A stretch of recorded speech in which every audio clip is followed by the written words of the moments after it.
guys, it's Awesome Boss, and today we're going to be doing a guide to raid bosses and raid battles with my featured guest Latios NYC, who will be featured later on the video, talking about Pokemon's and advanced techniques to get through raids. But first off, what are raid battles? What's a raid? Raid battles occur when a boss Pokemon takes over a gym. Your goal is to defeat this powerful Pokemon. If you and your fellow trainers are successful, or sometimes if it's a low level raid, you can do it by yourself, later on that. If you and your fellow trainers are successful, you'll be rewarded with special items and a chance of catching that Pokemon. Yes, like charge TMs, rare candies, golden raspberries even. You can't do it alone. You'll need help from fellow trainers to raid the gym and hopefully prevail. Yes. Raid battles aren't your typical gym battle. Your opponent is more difficult to defeat than most other Pokemon. Yes, it is a boss. Raids have 5 tiers of difficulty, ranging from 1 to 5. 1 being the easiest, 5 being legendaries or harder to defeat, sometimes needing 20 people. The higher the difficulty, the stronger the raid boss, and the more players you need to succeed. Yes, and you can have 20 people to help raid with you. Then there's something called EX raid battles, are exclusive to raids where you'll have opportunity to catch some of the most sought after Pokemon. Unlike other raids, you can be invited. Yeah, so if someone else has their EX raid pass, they can invite you to join them. Unlike other raids, you can be invited to attend an EX raid at a specific gym at a specific time. Yes, it's going to give you basically a invitation to come and raid. If you are selected to participate in an EX raid, you will receive an invitation in advance so you can coordinate and strategize for the chance at defeating the powerful EX raid boss. And they're super OP. Sometimes it can range from a lot of different Pokemons. They vary almost every month. Finding a raid battle. This is important. You receive a notification of raid battles happening nearby. You can also use the nearby feature to locate raids happening around you. Just like you can see nearby Pokemon, you can also see nearby raids.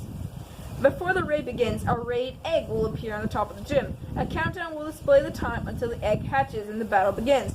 Don't worry if you miss a chance to join a raid battle, as they happen frequently. Yes, and sometimes there are even special raid hours where there's going to be almost a raid on every single gym, and you can just raid to your fitting, raid to your delight. To participate in an EX raid battles, you need an EX raid pass. And an EX raid pass serves as an invitation to join an EX raid at a specified time and place. You will receive a notification when you receive an EX raid pass starting when and where your EX raid will occur, like an invitation. And you can review the details of your up-and-coming EX raid by viewing the EX raid pass in your inventory. Yeah, it will show up next to other raid passes. So here are the different types of raid passes. There are 3 different types of raid passes. Raid passes are items required to join raid battles. There are 3 types of passes: raid passes, premium battle passes, and EX raid passes. The normal raid pass. You can earn a raid pass by spinning the photo disc at a gym. Simple. You can only hold up to 1 raid pass at a time, and you can only receive 1 per day.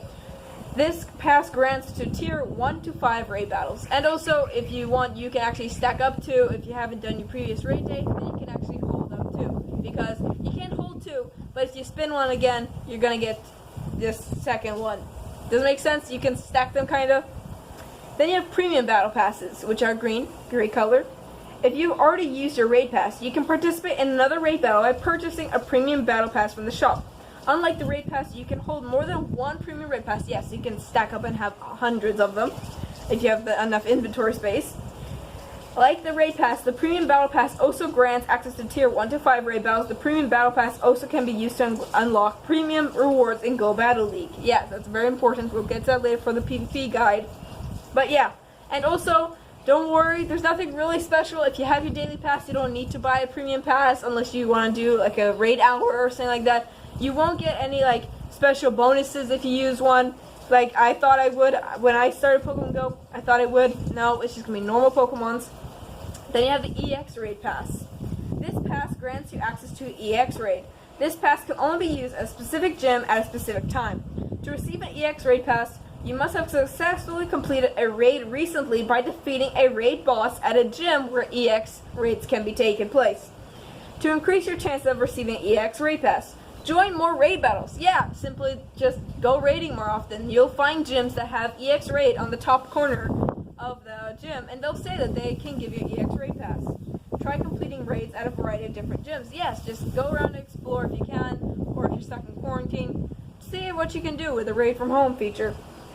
Earn more gym badges. Trainers with a high-level gym badge are more likely to be invited to EX raid battles taking place at that gym. That's also a helpful tip that I actually didn't know. Joining a raid battle. Once the egg hatches, the raid begins, and you have 45 minutes, always 45 minutes, no matter what the level is, always going to be 45 minutes, to defeat the boss. Any number of trainers can join the raid, but only in groups of up to 20 trainers. If you would like to be in the same group as your friends, you can join the raid privately, otherwise you will be automatically matched with other players nearby.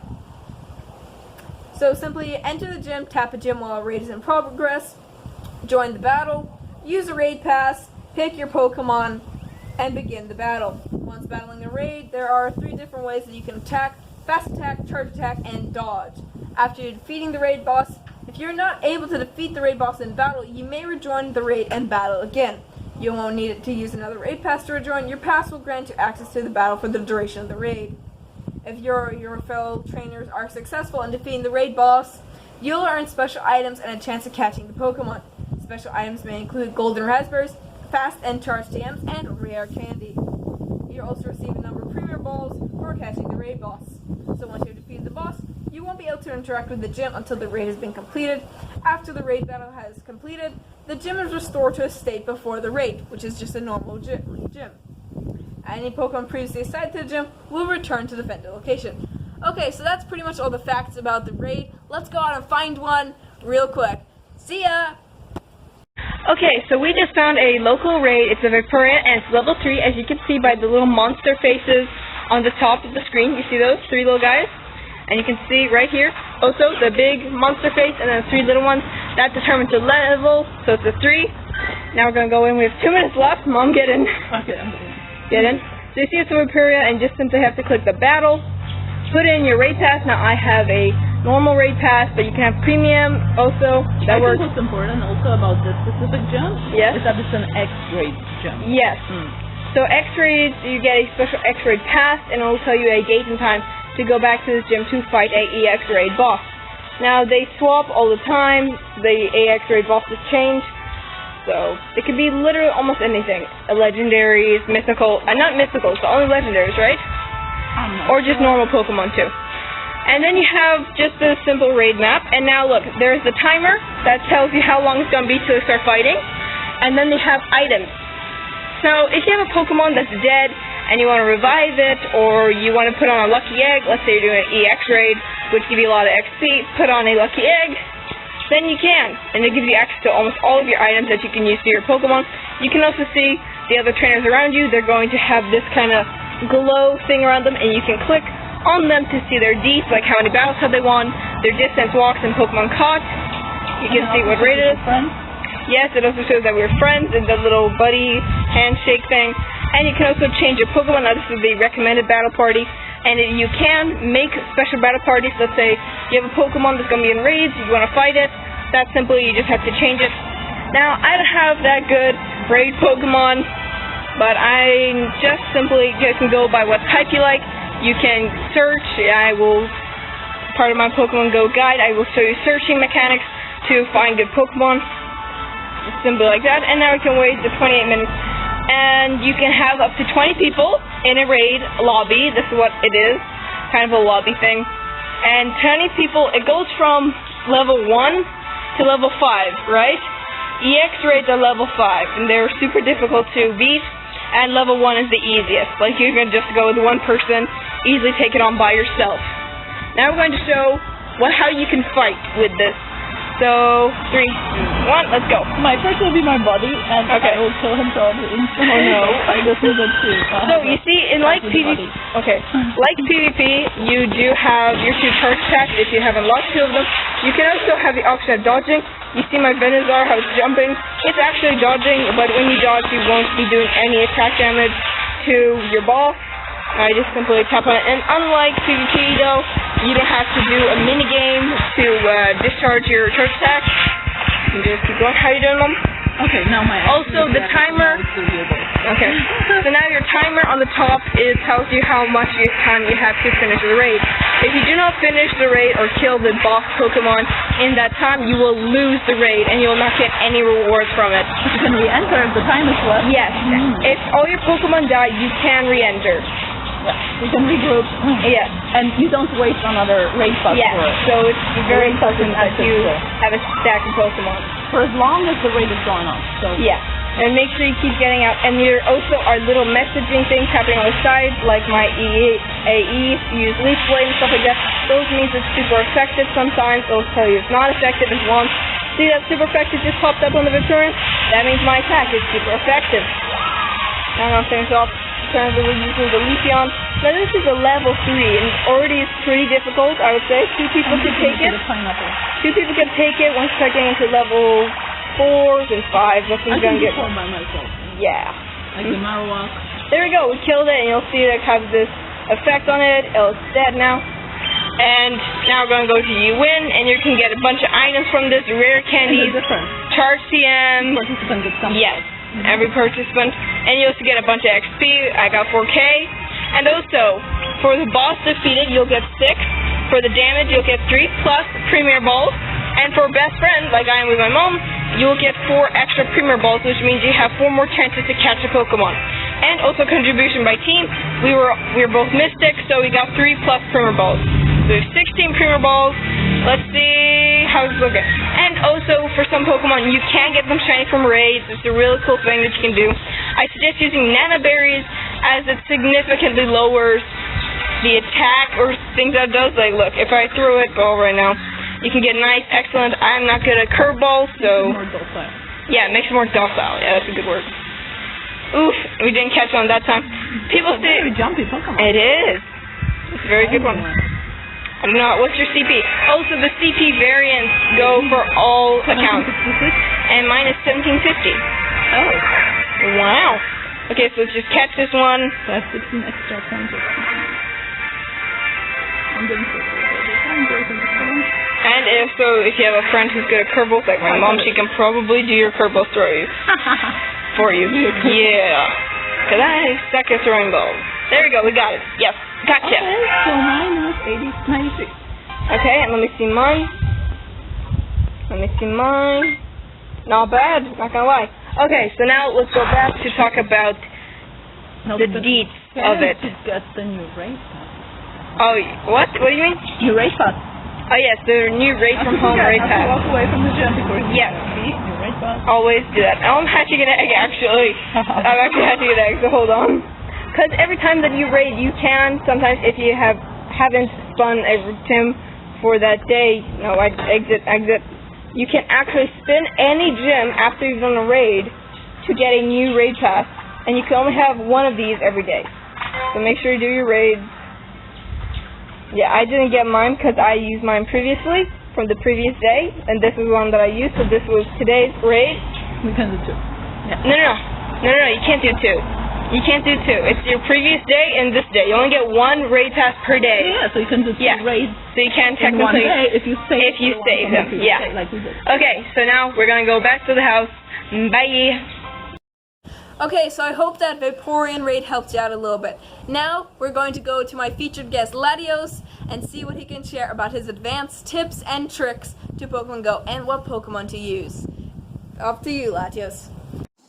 Thank you, Blossom. It's your boy Latios NYC, and in this part of the video, I will be going over some helpful advanced raids, tips, and tricks on how to do effectively in raid battles.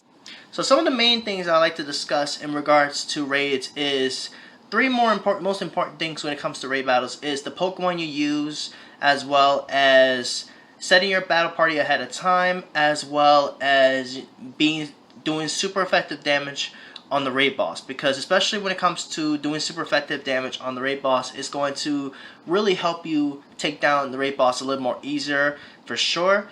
And then later on we'll go over some Pokemon that I will recommend you guys use against particular raid bosses, which I'll log into my game and I will go ahead and show you guys some Pokemon that I personally will recommend that you guys will use against particular raid bosses, depending on what the raid boss is for the most part. So that's basically what I'm going to be covering on my end of this video. So I hope you guys enjoy, and let's get started. Now, the Pokemon you bring to raid battles is actually going to matter quite a bit, especially when we're talking about going into tier 3 up towards the tier 5 raids, because those are the more harder raid bosses. But if you actually bring Pokemon that are actually doing super effective damage to these raid bosses in general, then you will actually see a bit more of success, because if you guys don't know, there's actually a 1.6 damage multiplier if you actually do super effective damage to the raid battles. Like for example, Landorus, which is our current level 5 raid boss, which has a double weakness to ice because Landorus is a ground and flying type. If you actually bring an ice types to battle against Landorus, you actually will be doing a lot more effective damage than you would bring in the other different sorts of Pokemon because of the weakness. However, Landorus does have other weaknesses as well. I'm just using Landorus as an example because it does have other weaknesses too, and it is weak to water in addition to being double weak to ice. Now, weaknesses really help out because if you actually exploit the raid boss weaknesses, then it will help you do more damage in the long run, because then you'll actually be able to do more damage as well when it comes to battling against these raid bosses. However, the Pokemon that you bring is also going to be pretty important because of the stats they have as well, which we'll go into more Pokemon about that later. But basically, you want to try to bring more Pokemon. You want to try to bring Pokemon that are actually going to be super effective against raid bosses, because then you can actually benefit from that, because then you can inflict 1.6 more damage with that 1.6 damage multiplier to raid bosses, and then thus making it more easier to actually do more damage to them, so to be more effective. So definitely always good to always bring Pokemon that are going to be super effective on raid battles, especially if a Pokemon like Landorus has a double weakness. You definitely want to try to take full advantage of that double weakness, because then that's going to actually be more damage that you're going to be able to inflict to the raid boss, and then thus making it more easier to take down. So something to definitely keep well note of is the types really come into play, because if you keep hitting the raid boss super effectively, you'll actually be doing much better. But sometimes even doing super effective damage may not be enough. But what do I mean by that? Well, it usually depends on what the raid boss is. Like, if a raid boss actually is not really the more defensive Pokemon, then usually they'll be more easier to take down. And you could probably tell based on Pokemon stats and such, which I recommend checking out Pokemon Go Hub, because they actually have a database of Pokemon as well as their stats. And usually a Pokemon that has higher defense are going to be more harder to take down in raids, because usually the defense stat plays a pretty important role in the raids. However, in the raid battles, if you guys don't know, the stamina, like the HP, doesn't really apply, because a raid boss actually has a set HP. Like for level 1s and 2, though I actually don't know the actual numbers of the level 1s and 2s on the top of my head, but for level 3s is 30. They usually have 3600 HP. For level 4 raids is 9000 HP, and then for level 5 raids, which is the legendary raids, they have 15,000 HP. So that's something to definitely keep well note of. But super effective damage definitely plays a really important role when it comes to taking out these raid bosses. So you definitely want to try to make sure that you definitely take advantage of the weaknesses that the raid bosses have, and it'll definitely help you in the long run, especially if you don't have that many people to play. Taking advantage of weaknesses to the raid boss and that 1.6 multiplier definitely will be a big help to you when it comes to doing like raids in particular, and it will be a major help. Next thing I'd like to showcase to you guys is how to set your battle party. So I'm gonna hop on my game and I'll show you guys how you do that and why it's pretty important. Okay, so how to set your team now is we're gonna go ahead and go here and tap on battle, and then we're gonna go ahead and go to party, as well as scroll down to where it says gyms and raids, which is right here. And yeah, this is pretty much where you go ahead and set your team to take on raid battles. And I feel this is much more easier than just trying to set your team with the 2-minute timer that you have in the lobby, especially if you jump into a lobby that already has people and then you don't have as much time.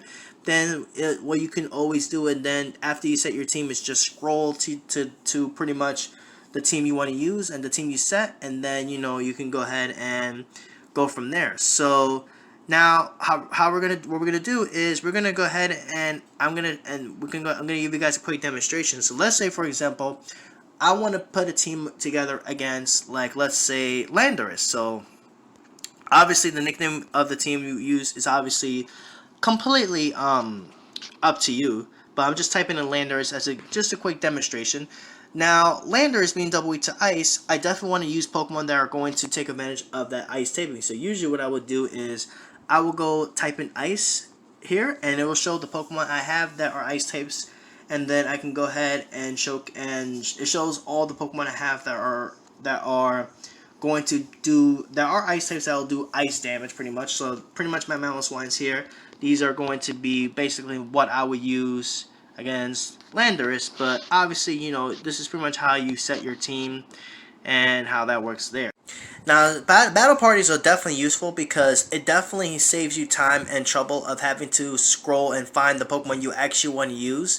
Because when you enter a raid lobby, you actually are given 2 minutes if the lobby is empty. Otherwise, there could be people inside, and then the timer will be lesser than that. And then you want to make sure that when you jump into a raid lobby, that you actually have the Pokemon you actually want to use, that you for sure want to use, and then you'll be good to go. And setting your battle party can definitely help you when it comes to saving you time and saving you trouble of having to find the Pokemon you actually want to use. And then just all you have to do is when you jump into a lobby after you set your team, you just have to scroll on the bottom to the right, and then you're pretty much set. You're pretty much good to go. And you know, it definitely helps quite a bit, and especially bringing the Pokemon, like I mentioned before, that do super effective damage to the raid boss. It definitely helps to have the more optimal Pokemon, and you know, it just having the battle parties just in general really saves you time and effort, honestly, when it comes to doing raid battles, because it really does help, honestly. So now the final thing I like to do before I finish my part and then send this back to Awesome is show you some Pokemon that I personally think you guys should definitely consider using for raids, and give you a little detail as to why I think these Pokemon are very useful. So once more, let's hop on my game, and I'll see you guys there. Okay, so what I'm going to do now, guys, is I'm going to show you guys some of the top Pokemon, and then the alternative Pokemon that you can use in case you don't have access to these top Pokemon. So let's go ahead and let's get things started. So we're going to start with the best Dragon type, because Dragon definitely is something that is always good to invest in. You have Rayquaza, definitely is your best Dragon type with Dragon Tail and Outrage. Then behind Rayquaza, you have Dragonite with the same moveset. Salamence with Dragon Tail and Outrage. Now, I would like to mention that Salamence with Outrage is a legacy move because that was from his community day. And currently, it only gets access to Draco Meteor. So, if you don't have Salamence with Outrage, you may want to stay away from Salamence. You can always use something like Dragonite, Rayquaza, that'll still serve you well. Just throwing those out there. So, those are your top dragons that are going to be very effective for sure. You also have Garchomp as well that can also do well, but that's a bit more on the expensive side. Not many people may have access to it. So I'm just throwing that out there. So the best dragon I think you can access could be like, you know, Dragonite, but dragon types could be maybe difficult to build up, which I can understand. So, but those are your top dragons for sure that you may want to consider using. Going into our best fire types, you have fire types like Entei, Moltres, with Fire Spin, Overheat, Chandelure, and you know, Blaziken. Those are your top best ones for sure. You can also use Moltres as Moltres is actually also the best flying type in the game. Which, if you guys don't know, Moltres actually had access to Sky Attack, which is a legacy move from Moltres Raid Day that was back in 2018. Moltres is actually the best flyer in the game, but it can also do well as a fire attacker as well too. So Moltres is fantastic because of that. Then you have Chandelure, Blaziken, and Entei. Those are your top fire types. And, you know, the more cheaper options, like fire type wise, you can also go with Pokemon like Flareon with Fire Spin and Overheat. Bit more on the glacier side.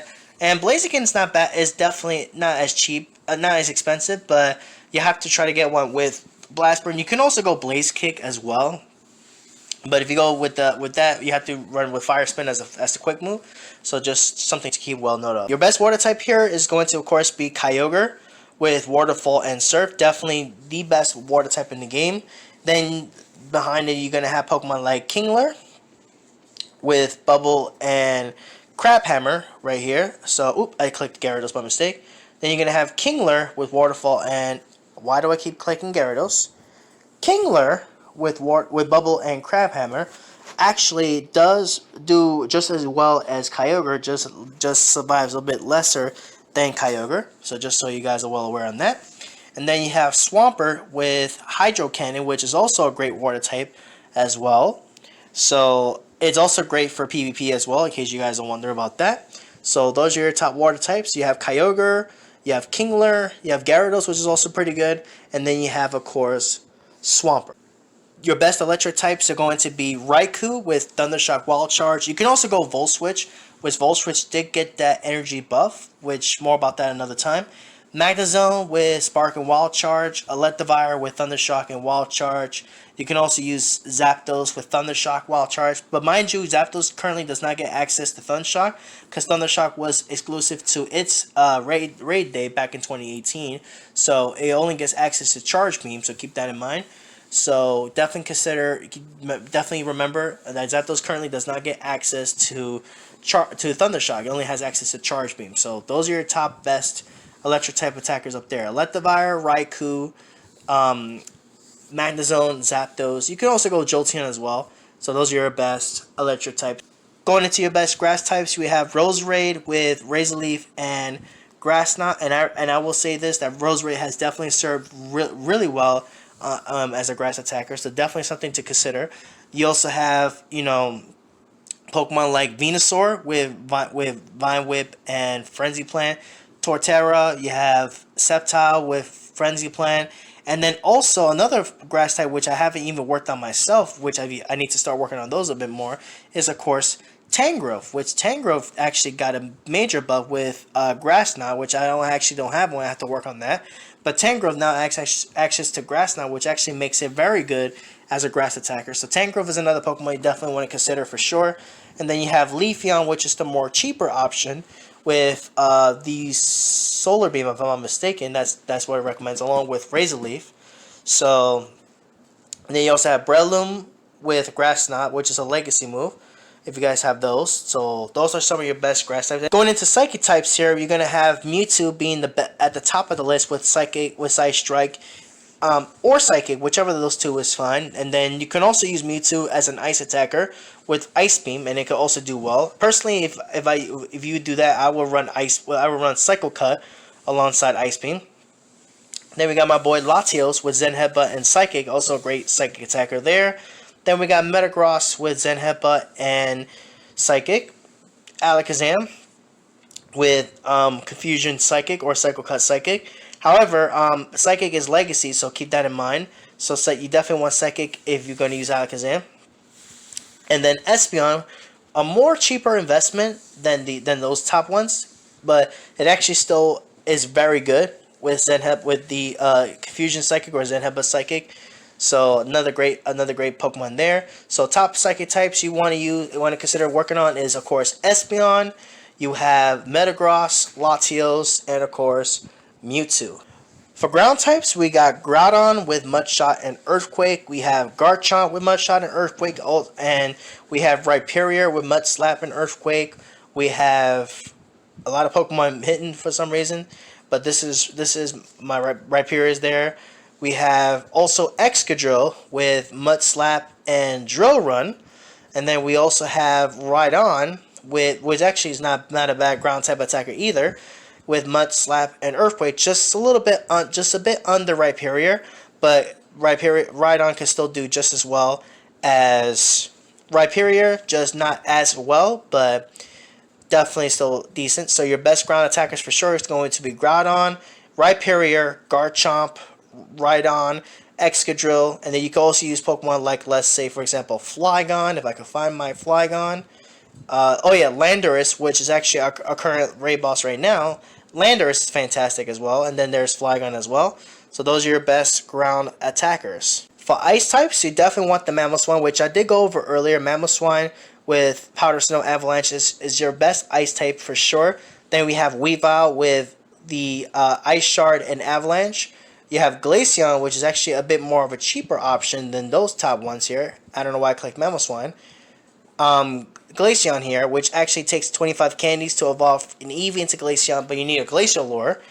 And then you have other ice types that also do decently well, but those are your top ones there. Mamoswine, Weavile, Glaceon. You can also use Articuno, but those are the top 3 you definitely want to consider using. For your best dark types, you definitely want to something like Darkrai is definitely something that's going to be your best dark type attacker. Snarl and Dark Pulse, that's personally what I use. Shadow Ball is also a great choice as well, but personally I rather use Dark Pulse myself. Then you have Tyranitar with Bite Crunch. Not the most strongest dark type, but it actually does survive in the battle the longest out of the dark types, so definitely something to consider. Hydreigon with Bite and Dark Pulse. Another great candidate right there. Again, Weavile with Snarl and Foul Play makes a great dark attacker as well. And then if you want to be a little creative, you can go Absol with Snarl and Dark Pulse, Honchkrow with Snarl Dark Pulse, Houndoom with Snarl Foul Play, and those are your top dark attackers right there. Now going into the rock types, your best rock types of course is going to be Rhyperior with Smackdown and Rock Wrecker. You have Terrakion with Smackdown and Rock Slide right here. You have Tyranitar with Smackdown, which is a Community Day move, Smackdown and Stone Edge. And then finally, the actual #1 best rock type attacker in the game is of course Rampardos here with Smackdown and Rock Slide. So those are your top 4 best rock type attackers as well. You can also use Pokemon like Gigalith, which is a bit more easier to obtain than the others if you trade with a friend, with Smackdown and Rock Slide as well. You can also use, like I mentioned, Rhyperior. You can also use Aggron, not the greatest option, but your top 4 rock types is of course going to be Tyranitar, Terrakion, Rhyperior, and Rampardos. Your best steel types, well, there are not that many options of steel type, but your #1 steel type is of course going to be Metagross with Bullet Punch and Meteor Mash. It also makes a great psychic attacker, as we mentioned earlier, but it really shines as a steel type attacker. You can also go with Dialga with Metal Claw and Iron Head. Dialga is also not bad, is also fairly solid as a steel attacker. Excadrill also gets Metal Claw and Drill Run. You can also go with Pokemon like, Scizor as well, Aggron, stuff like that. But your top steel types are going to be Metagross, Dialga. For your best fighting types, you're going to definitely want Conkeldurr, Machamp, and of course, Lucario. So, Conkeldurr is going to be the most bulky out of the 3, but doesn't have the most DPS, but it's going to be able to survive the longest out of the 3. Then you're going to have Machamp, which is going to be not the best out of the 3. Once upon a time, it used to be the best fighting type in the game, which has now been surpassed by Conkeldurr and Lucario. But Machamp here actually is more cheaper because if you trade with a friend, it costs much lesser candies to evolve Machop all the way to Machoke, and then all the way to Machamp. And then your #1 fighter right here is of course going to be Lucario with Counter and Aura Sphere. Going to be able to do really good. It's going to be doing very well in battles, but it's going to be a bit more on the glassy side, but it actually has raw power, and it definitely gets the job done for certain. So your top fighters, of course, are going to be Lucario, Machamp, and Conkeldurr. For ghost types, you're going to definitely want Gengar, Giratina, and Chandelure. Gengar here is actually the cheapest out of the 3. Not only is it the cheapest out of the 3, but it can actually also do the most damage out of all the ghost types in the game. It is a bit more on the glacier side, but it definitely gets the job done quite a bit. And it only costs 25 candies if you trade with a friend to get Gengar. And then you definitely want to get Gengar with Shadow Claw, which it does currently get access to. Giratina, Origin Form Giratina is a bit more on the defensive side. It's not as strong as Gengar, but can actually survive a lot longer than Gengar. But it is quite more expensive because it is a legendary Pokemon and it's going to cost a lot of candy. But Origin Form Giratina can definitely get the job done too. And then Chandelure with the Hex and Shadow Ball, also a great ghost type attacker. And yeah, that's pretty much your top ghost attackers. Is of course going to be the Gengar, Giratina, and of course Chandelure. Your best flying types are going to be, of course, like I mentioned earlier, Moltres with Wing Attack and Sky Attack. Then Rayquaza with Air Slash and Aerial Ace makes a pretty strong flying type. And then other flying types, I'm going to have to scroll down here a little bit more. We have Unpheasant, which is actually not that bad as a flyer. And then you have Hunchcrow. So your top 4 flying types are going to be Hunchcrow with Peck and Sky Attack, Unpheasant with Peck, Sky Attack, Rayquaza with Air Slash and Aerial Ace, and then finally on the top of the list you have Moltres with Wing Attack and Sky Attack. And then finally for bug types, your best bug types right now, we have Yamega with Bug Buzz, Bug Bite and Bug Buzz. Then we have Scizor with Fury Cutter and X Scissor. There we go. That's what I meant to say. Pinsir with his newly obtained Fury Cutter and X Scissor. You can also go with Heracross, but your top best bug types, of course, are going to be, in my opinion, right now, currently, we have Yamega, Scizor, and Pinsir. And then soon we have, oh yeah, and I also forgot one other option. We have, of course, Genesect with Fury Cutter and X Scissor. Actually, it's the best, I forgot to mention that it is actually the best bug type attacker in the game, slightly surpassing Scizor. But your top bug types is, of course, going to be Genesect, Scizor, Pinsir, and Yamega. Alright guys, that's going to do it for my advanced tips and tricks on how to do better in raids. Hopefully I've been a good help to you guys. Thank you guys for watching, and awesome, back to you. Thanks, Latios. I hope you guys enjoyed this video, and make sure you check out Latios. He was a big help on this video. His link will be in the description. Also follow him on Twitter at RaidFighterNYC. And also, if you enjoyed my video, go check out my other videos on the topic. I'm doing a guide, basically playlist to everything in Pokemon Go. Follow me on Twitter at AwesomeBlossom1. Stay at home, wash your hands, and stay awesome. Bye guys, bye!